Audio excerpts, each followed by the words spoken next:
Bu nima bu? Dekoratsiya uchun qo'yilganmi yoki bir ma'noga egami? Kim bilsa kommentariyada albatta yozib qoldiringlar. Do'stlar, biz esa obzorimizni boshladik. Xonadonimiz Mirzo Ulug'bek tumani Golden House'ga o'z mahalli. Reklama qilishga muhtoj emas. Uyni ko'ring, 40 kvadrat plus balkon. Kirish qismi ko'roz. Yangi remontdan chiqqan kerakli hamma jihozlar bor. Kuxonaga o'tamiz. Men juda ham jigarning rang tarafdoriman, juda yaxshi ko'raman. Shuncha uy balki menga boshqacha yoqqan. Lekin ranglar, hammasi remont strukturasiga e'tibor bering, tanlovga gap yo'q. Biror bir charchatadigan narsa topa olmaysiz.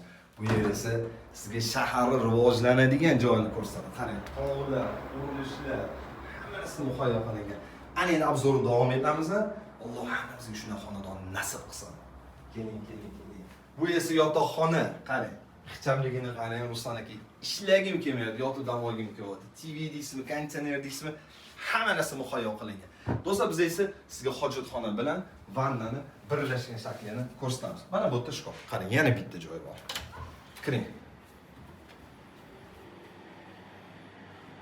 Ana endi eng kerakli ma'lumotga o'tadigan bo'lsak, xonadonimiz qaytaramiz 40 kvadrat 9-qavatda. Egasi o'zi uchun o'qigan, lekin sotishga majbur. Afsus. So'ralayotgan narx 100 ming edi, 98 mingga tushirdik. Albatta foydalanib qoling. Bunaqa imkoniyat boshqa bo'ladimi, yo'qmi, kim biladi. Do'stlar, pastda hamma kerakli ma'lumotni qoldiramiz, raqamni ham qoldirib, telefon qiling. Alloh hammamizga mana shunaqa shirin shakar uylar nasib qilsin. Sog' bo'ling, salomat bo'ling.